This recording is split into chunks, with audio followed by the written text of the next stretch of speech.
नमस्कार। डीएसएसबी की तैयारी करने वालों के साथ अक्सर एक बड़ी दिक्कत होती है। किताबों का ढेर लग जाता है, पर यह समझ नहीं आता कि भाई पढ़ें तो क्या पढ़ें और छोड़ें तो क्या छोड़ें। अगर ये उलझन आपकी भी है तो चलिए आज इसे हमेशा के लिए सुलझाते हैं। देखिए, एक सीधा सा मंत्र है और वो है कम किताब पक्का सिलेक्शन। असली कामयाबी 10 अलग अलग किताबें एक एक बार पढ़ने में नहीं है, बल्कि एक सही किताब को 10 बार पढ़ने में है। तो आइए देखते हैं कि ये करना कैसे है। सबसे पहले तो ये समझना होगा कि ये परीक्षा आखिर हमसे चाहती क्या है। डीएसएसबी सिर्फ ज्ञान का टेस्ट नहीं है, ये स्मार्ट वर्क और सही रणनीति का टेस्ट है। यहां सिर्फ रट्टा मारने से बात नहीं बनेगी। देखिए, तैयारी के दो रास्ते होते हैं। ज्यादातर लोग क्या करते हैं, पहला रास्ता अपनाते हैं, किताबों का पहाड़ खड़ा कर लेते हैं और बस रटना शुरू कर देते हैं। लेकिन कामयाबी का फॉर्मूला वो बहुत सिंपल है। हर सब्जेक्ट के लिए बस सिर्फ एक सही किताब चुनिए और अपनी सारी एनर्जी उसी पर लगा दीजिए। एक बात हमेशा याद रखिएगा, गलत किताब चुनना मतलब अपनी सारी मेहनत को गलत दिशा में झोंक देना। तो चलिए सीधे बात करते हैं किताबों की। शुरुआत करते हैं उन सब्जेक्ट से जो हमारी नींव बनाते हैं, यानी कि जनरल नॉलेज और रीजनिंग। अगर जनरल नॉलेज की बात करें तो एक किताब है जिसे सब लोग बाइबल मानते हैं, और वो है लूसेंट की सामान्य ज्ञान। हिस्ट्री, ज्योग्राफी, पॉलिटी, साइंस सब कुछ इसमें है। और ये कोई मजाक नहीं है। एग्जाम के लगभग 80% स्टैटिक जीके के सवाल आपको सीधे सीधे इसी किताब से मिल जाएंगे। अब आते हैं रीजनिंग पर। यहां हमारी स्ट्रैटेजी थोड़ी अलग होगी, मतलब 2 स्टेप वाली। पहला, आरएस अग्रवाल की किताब से अपना बेस पक्का कीजिए। कोडिंग, डिकोडिंग, ब्लड रिलेशन जैसे सारे कॉन्सेप्ट्स यहां से मजबूत कीजिए। और दूसरा, किरण या अरिहंत के पिछले सालों के क्वेश्चन पेपर्स यानी पीवाईक्यू से प्रैक्टिस कीजिए। इससे आपको एग्जाम का पैटर्न पकड़ में आएगा, क्योंकि डीएसएसबी में ना पैटर्न बहुत रिपीट होता है।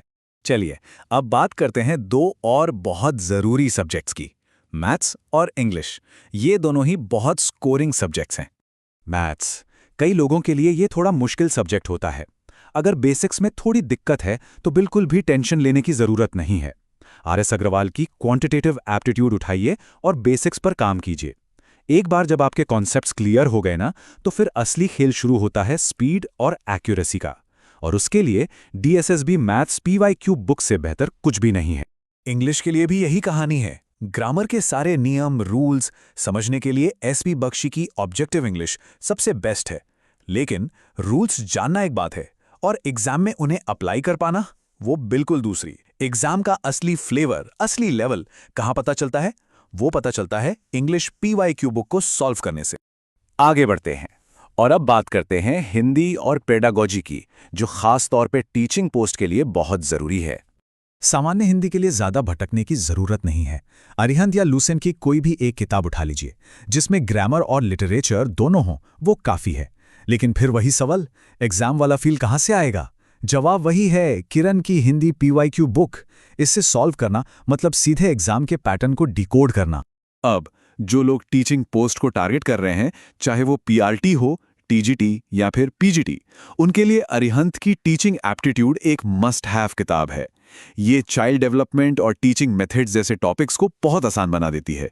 और इसका एक और बड़ा फायदा ये है कि ये आपको सीटेट में भी उतनी ही मदद करेगी। तो हमने हर सब्जेक्ट के लिए सबसे अच्छी किताबों की बात कर ली, लेकिन रुकिए, एक चीज है, एक ऐसी चीज जो इन सारी किताबों से भी ज्यादा जरूरी है। वही है सिलेक्शन की असली चाबी। एक पल के लिए सोचिए, अगर ये सारी किताबें एक तरफ रख दी जाएं और आपको सिर्फ एक चीज चुनने को कहा जाए जिससे सिलेक्शन पक्का हो, तो वो क्या होगी? और जवाब कोई किताब नहीं है। जवाब है पिछले 10 से 15 साल के डीएसएसएसबी के ओरिजिनल क्वेश्चन पेपर्स। जी हां, असली पेपर्स। ये वो कंपास है जो आपकी तैयारी की नाव को कभी भटकने नहीं देगा।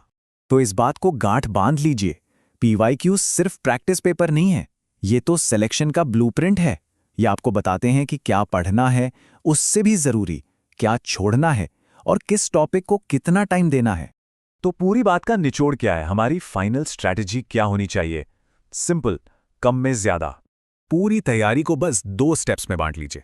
स्टेप 1, हर सब्जेक्ट के लिए एक और सिर्फ एक सही किताब चुनिए। स्टेप 2, उसी किताब को इतनी बार दोहराइए, इतनी बार प्रैक्टिस कीजिए कि उसका हर एक पन्ना दिमाग में छप जाए। याद रखिए, 10 नावों पर पैर रखने वाला अक्सर डूब जाता है, मंजिल पर नहीं पहुंचता। तो आखिर में सवाल ये नहीं है कि कितनी किताबें हैं, सवाल ये है कि आपकी रणनीति कितनी सही है। कम किताबें और बार बार अभ्यास, यही है सफलता का असली मंत्र। अब बस ये सोचना है कि आज से अपनी रणनीति को कैसे बदलना है।